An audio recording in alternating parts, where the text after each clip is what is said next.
Ladies and gentlemen, speakers of the world's parliaments, at this occasion of the 70th anniversary of the UN, also marking the 70 years from the end of the World War II, at this fourth World Conference of the Interparliamentary Union on placing democracy at the service of peace, sustainable development, and building the world that people want, I stand before you and among you as President of the recently dissolved Hellenic Parliament to address you with a call for solidarity to the Greek people and to Greece, the place where democracy was born and where it is now being bluntly attacked and violated.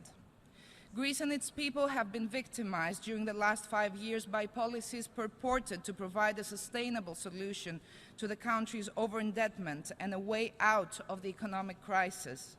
These policies, contained in agreements called Memoranda of Understanding and concluded by the Greek government and a trio of international institutions, namely the IMF, the European Commission, and the European Central Bank, known as the Troika, and acting as Greece's creditors, have resulted to severe violations of human rights, especially social rights, fundamental freedoms, and the very rule of law.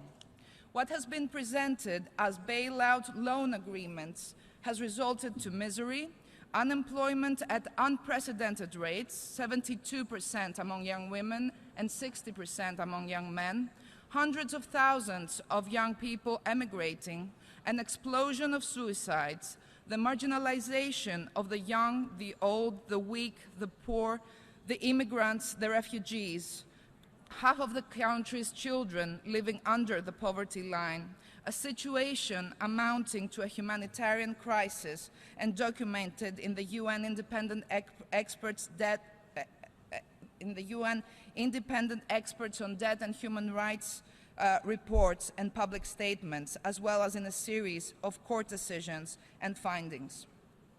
On the 25th of January 2015, only 7 months ago, the Greek people, through general elections, gave a clear and unequivocal mandate to government and to parliament to do away with these homicidal policies.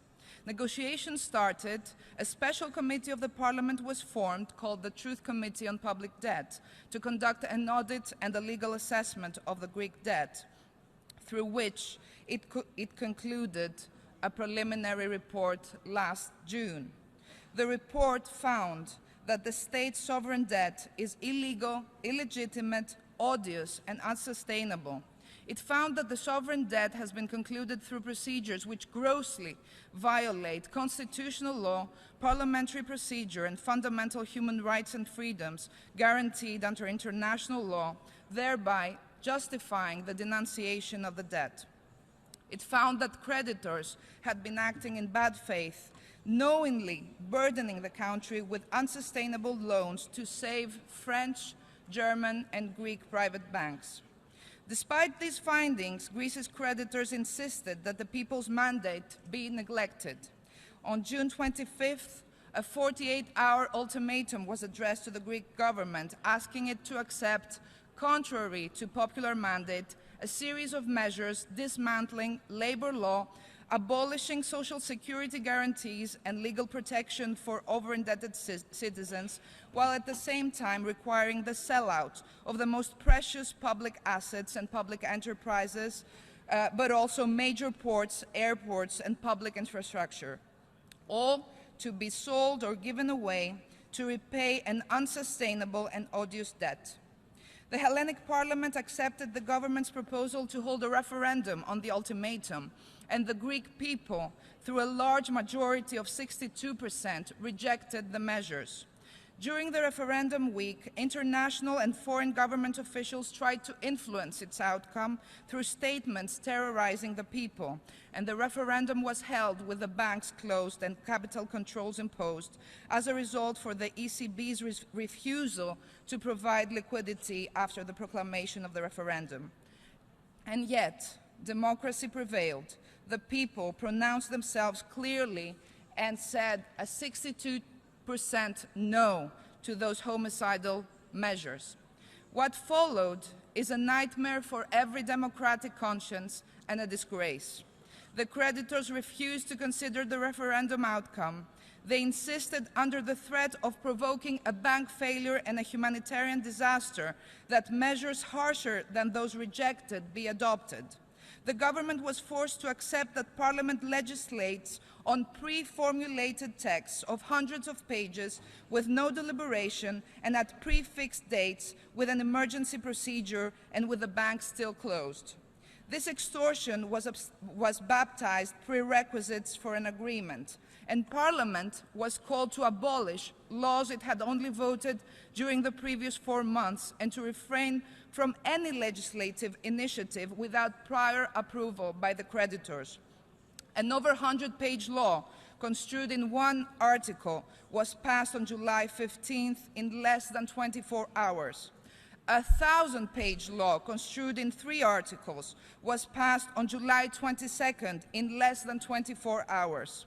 An almost 400-page law was passed on August 14 in 24 hours. Parliament legislated 3 times under duress and coercion, and after this was done, attesting that a large part of the deputies of the major governing party, including the Parliament's president, refused to vote such legislation, Parliament was inadvertently dissolved to ensure a more stable majority to implement what the people have rejected. Ladies and gentlemen, sovereign debt is being used against the Greek population and the Hellenic Parliament to reduce democracy. But democracy is an ultimate value, and parliaments cannot be reduced to stamps approving dictated norms rejected by the people and construed to destroy societies and the next generations.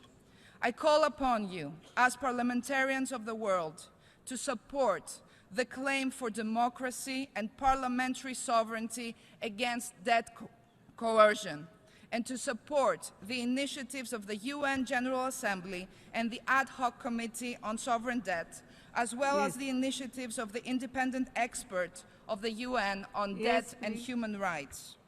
Do not allow for democracy to be annihilated at the place where it was born.